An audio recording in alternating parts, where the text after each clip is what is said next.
I love the topic of knowledge and action, and and obviously it's very difficult to separate one from the other. They truly have a push-pull going on, and a lot of the, I guess, problems and issues that I face involve that iterative process between knowledge and action. So sometimes it's difficult to differentiate one from the other. I could speak about many topics, I think, where that's related to that theme. I could talk about water governance. I could talk about water rate structure for sustainable infrastructure. I could talk about lead service line replacements. But I'm going to talk about today probably my favorite topic, because it's got so much connections to even some of the topics that were already presented here this morning, and that is water loss control. And it's a very important topic, certainly in North America today. If there's anybody here from Brazil, it's a real important topic. There's a lot of areas in the world now where this is the biggest issue for municipalities to face, the wasting of water, basically.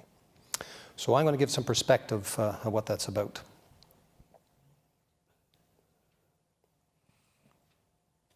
Or I'm going to try. There we go. Whoops. All right, well certainly, the first thing you have to do is recognize the problem. So it is a problem. Take an American context, the U.S. Geological Society, they looked at what's happening in America, and they said that approximately 1.7 trillion gallons of water is lost from distribution systems per year. It's hard for me to get my head around how much water that is. That's a lot of water. But in perspective, that's what the top 10 U.S. cities will produce in a year. So indeed, it's a lot of water. Now, I'm thinking, most of this stuff must be unreported. In other words, it's not coming to the surface. We're not seeing it, because otherwise one would think we'd fix it, because it's glaring. It's staring us in the face. So are we in denial? Do we put it out of sight and out of mind? I know in Canada, it's similar in Canada as well. I can't say that we're any different than the Americans in that regard. We have a lot of the same infrastructure, a lot of the same age. And I used to like to say in Canada, it was one of our dirty little secrets. But we're talking about it now. It's no longer a secret.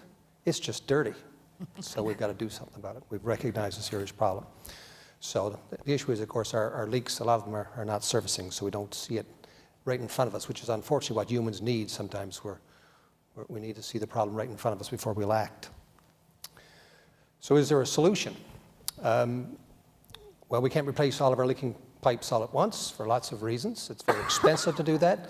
Plus, if you were a municipal practitioner, you would be shot if you dug up every street in your city. It causes, obviously, a lot of issues with disruption of society, so people don't have much tolerance for too much disruption in their street. So what's a water purveyor to do about that? There is a staring us in the face. We've got to do something. So we look for best practices, and where we don't have the knowledge, we'll supplement a lot of times with research, and we'll go find those answers and close those knowledge gaps. So I'll give a bit of a case history, at least for what Halifax Water has done to solve that problem, or certainly get it under control. So we started actually back in the late 1990s, when we're looking at a serious problem of leakage, when we were building actually a new treatment plant and did not want to waste this wonderful, beautiful water that we were about to deliver to our customers. This was in the city of Dartmouth.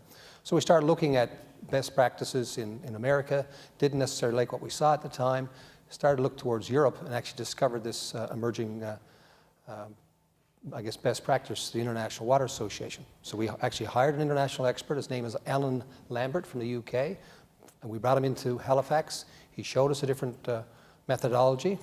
It was radically different than what we had done before, but we liked it and said, we're going to try this. And we put it into place in 2000, and we actually banned a term that some of you may still use. Please don't use it anymore. And that's a term called unaccounted for water. It makes it seem like you really don't know what's going on in your system. So try not to use that term. So there are 4 methodologies that are promoted by this IWA methodology. There's 4 strategies, and I'll briefly touch on some of them. This is a topic, of course, that I could spend barely 10 or 15 minutes. This is the minimum I could do. I could do a 2-day workshop as well, which is a lot of fun, but you'll get a chance perhaps some other time to be partaking in that. So there's 4 strategies for managing real losses. What we're attempting to do, of course, is make that blue box the size of the light blue box. So calculated annual real losses that we can figure out to our unavoidable annual real losses. shrink it as much as we possibly can. So 4 strategies: speed and quality repairs, pressure management, active leakage control, and good old asset management, which is more of a longer term strategy. Yes, you do have to dig up the streets sometimes. But I'm going to pay particular attention here to these 2 here, the speed and quality repairs and active leakage control, because that speaks to the heart of actually getting to manage leakage, and is about leak runtime. And you might think, well, what the hell does that mean, you know, leak runtime? Why is that so meaningful? Well, I'll show you. When you're talking about how long a leak is running, there's 3 components to it. There's awareness. Do you actually know you have a leak? If they don't surface, a lot of times you don't know you have a leak in your system. Once you know you have a leak, you've actually got to locate it. You've got to use tools to pinpoint, make an X on the pavement within what we say, hopefully within 2 scoops of a backhoe, and you can dig it up and fix it. And then, of course, the repairs take time. You have to organize it. But the one that really takes the issue with runtime is awareness. And there are many, for instance, municipalities who might do a leak survey once a year through their entire system, and they might find, you know, 50 leaks when they do that survey. But there's a lot of smart people in the room, of course, and so I'll ask the question: if you do a leak survey once a year and you find 50 leaks, what's the average runtime for one of those leaks? The math is real simple, by the way. It's not hard. Half a year, 6 months. That's your average runtime. That's a long time. So to drive that home, why that's important, here's 2 leaks, and I'm an engineer, so I apologize for putting a graph on the screen, but it really drives home the point that I want to make here. And I might have to point to it as well for those who are not quite familiar with a diurnal curve of a water system. So let's look at this one here first. This is 9 days runtime. This is a leak, and you can clearly see the leak right here. So I'll point it right out to you. What we're looking at here, though, what's important is look at night flows. This is between 3 and 4 in the morning. This is the flow going on in your system, and this is in a particular zone in our system.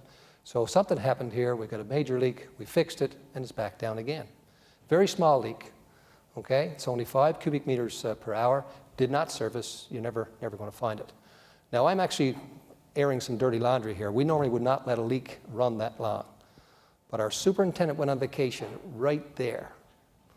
And when he came back, he's only gone a week, thank God. When he came back, he looked at this and said, "What have you guys been doing since I've been gone?" And they quickly went out, found the leak, and fixed it. Good for them, right? So there's how much water we lost. It's 1,000 cubic meters. This one here is a big leak, 200 cubic meters per hour. This one's easy to find. You can clearly see the leak here. We didn't find that leak. I like to say that leak found us. It blew up the street. So anybody can find a leak when it blows up your street. So the point to make here is about runtime.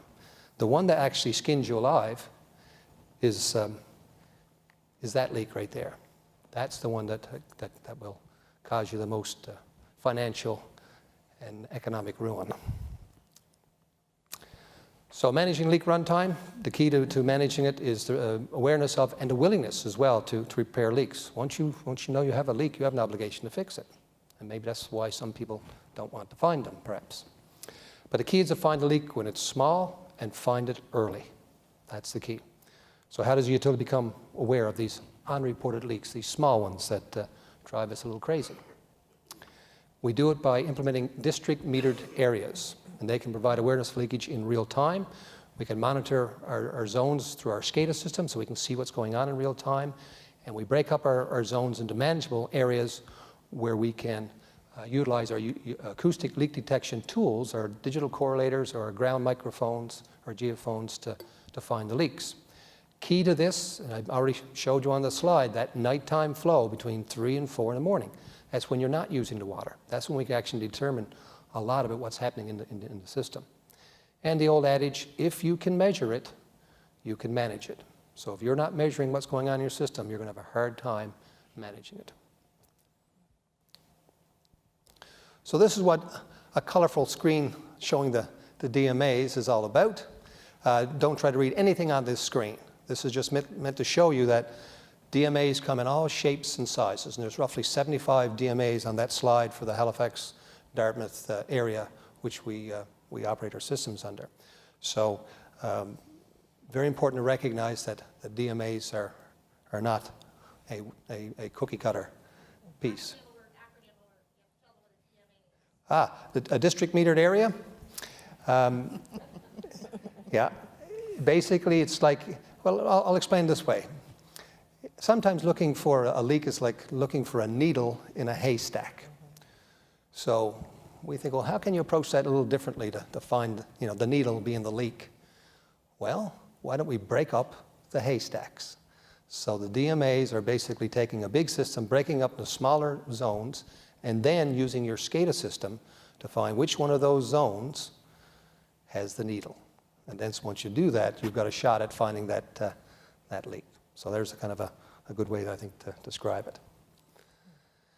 So now we'll go into one specific DMA. This is a boosted zone. So that's almost a natural DMA. It's a closed system. We know all its attributes. And you can see over there in the lower right-hand corner, this is what's roughly there. It's 27 kilometers of pipe, almost 2,800 service connections. So there's this yellow is the DMA.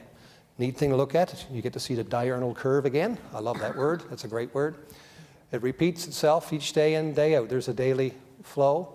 And if you look real closely, you'll see the scale here, 0, 50, 100, 150. The nighttime flows are around 20 cubic meters per hour, okay? This is what's coming in through our SCADA system every minute. Something sending information from that zone, okay?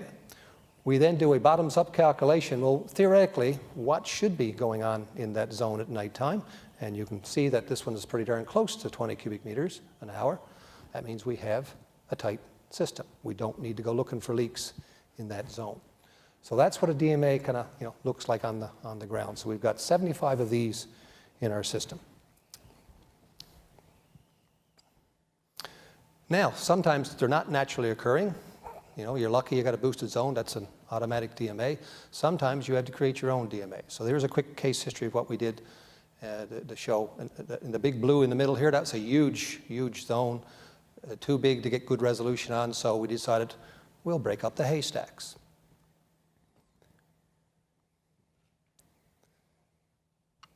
So all of a sudden, we had one big zone, and now we have 3. So we got meters in between. We've isolated the zones, and now we're getting into more manageable sizes. We got better resolution. We got quicker response time once we know we have a leak through our monitoring system.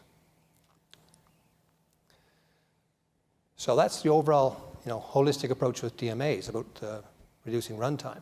So as we're moving into this action, all of a sudden the knowledge is starting to be generated, and we're saying, we should look at pressure management a little more closely because there's a different relationship between pressure and leakage. We all know that as engineers. That's pretty obvious.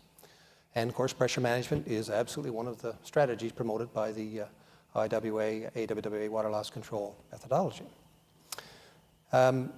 Reducing the pressure will reduce flow rates from both active leakage, where you got real leaks that you should be able to find, and also background leakage, which is the stuff that's not worth looking for. That's the weeps on your joints. You're never going to find those, and they're not the end of the world. But to get the point across, here's a water main leak right here. We just dug it up, so we're draining the pipe, but there's still a lot of pressure on it. As the pipe drains, the leakage reduces, the pressure is less, until finally we're getting it pretty much down to a trickle. And now we're almost ready to cut into that pipe and make that repair. So there's your obvious pressure leakage relationship. So traditionally, most water purveyors would use what's called fixed outlet control by your traditional pressure reducing valves. You fix the outlet pressure and it stays the same. A good thing to do, not a bad technique at all. But then we started to ask more questions about that and said, well, that's nice. We've been doing it that way for years. Is there a different way we can approach this? Can we try to change the pressure in response to flow, in particular when people don't need that high pressure at nighttime? Is there something we can do? And we did some research to answer those questions. And we did it through the Water Research Foundation and a project called Leakage Management Technology. So if you're a subscriber in this room, you've already probably read that report and put it into action. We hope you did. But it was a real breakthrough for us where we had a good thing going and we made it better. And here's our research. This is another DMA, and this is the Dartmouth Central DMA. And to point out a few features here, we have 2 feeds into this zone. We've got one through what's called the Lehman PRV chamber and the Micmac PRV chamber, and we have 3 feeds going out as well. So it's what we call a cascading DMA, which makes sense. You can picture, you know, water coming in, water going out. And of course, we keep track of our critical node. That's our high point in the zone, and this is an area here where we have our average zone pressure. So these are places we're monitoring at all times to make sure we're not doing anything too disruptive. And if you're wondering what this big gap is right there, that's a golf course. So we don't have a system inside there. Yeah. Okay. So I'll try to quickly finish up with some more graphs to show you what we did here. And this was the big breakthrough in research. And we used, of course, as I said, the traditional fixed outlet control. And I want to point to that for nighttime flow here. We're doing 79 cubic meters per hour in the nighttime here. And that's our traditional approach. But what we did here in the name of science is we did something that you should not try at home, but we did it in the name of science, is we're doing our flow modulation, and we said, let's try something here where we have absolutely no control and see what happens. We'll go to fixed outlet control, and then we'll come back to flow modulation. So you can see here, this is again the diurnal curve. Here's your flow, up and down, the orange, and here's your pressure trending with it. So we let go here with no control, and you can see what happens at nighttime, which you'd expect. Flow goes down, pressure goes way up. Now, luckily, we didn't break any water mains that night, thank God, but we could have. That's the risk you take. Now we're back onto fixed outlet control, and you can see absolute downstream pressure, fixed. And then we go to flow modulation, and we allow the pressure to change with flow. So, but we cut it off right here. And we also get some benefit in the daytime. So this was a real breakthrough, that we're getting more value for what we have. Close. I'm getting the sign here. I'm soon going to be pulled off the stage with that disappearing slide, so we'll move quickly. So one of the quick challenges we had with that is we actually had only one feed that was actually doing the work. Lehman was the lead. Micmac was being shut in because as one pushed in more water, the other one sensed less water and shut itself down, and then the other one picked it up as a loss and put more water in until eventually it shut in the second feed. So how can we have 2 feeds in a DMA was the challenge. So, like everything else in our world, we build an algorithm. So we have now a totalizer that looks at both flows before the PRV makes a decision what to do. So with these 2 chambers now talking to one another, we now can have a true dual feed. And this is the first time this was done anywhere in the world, that we actually did it. And I'm pleased to say we won the CSCE Innovation and Engineering Excellence Award last year for that very technique. And now it shows what happens when we control it. Again, at the bottom, the infamous diurnal curve showing the flows up and down, and then showing the exact percentages. We could have made that 50-50, but we chose to make it 44-56. We could make it whatever we want. Obviously, lots of benefits for water loss control. What we've seen with those DMA implementations, we've reduced our system input by 40 million liters per day. We've got a benchmark called Infrastructure Leakage Index, which shows our performance from 9 to 2.5. We save about $600,000 a year in electricity and chemical costs, and we're now at an economic level of leakage. In terms of triple bottom line, it's highly cost effective, no question. You can look at that aspect of it, save on the water side and the wastewater side, because a lot of that water that leaks out of your pipes in the water mains infiltrates your sewer system. Then you pump it and treat it again. That's a sin, of course, so we should stop that. Improves public health, because a leaking system is not a good system in terms of public health protection. You get better level of service because you find your leaks in a proactive manner, and you reduce your liability as a result. And if you're building a new treatment plant because you're running out of water, you should challenge yourself to try to find your leakage first before you build a bigger plant. I'm getting close to the end. Just when you thought there was no other ways of reducing pressure, we were at, I guess, having some fun in the fields of our Lord with this project. And we put in a turbine that also reduces pressure, but at the same time generates electricity. And we actually now have a net cash flow by producing electricity, selling it to the grid, and still reducing pressure. So it's our last little thing we did. So with that, I'm done. Thank you. Thank you.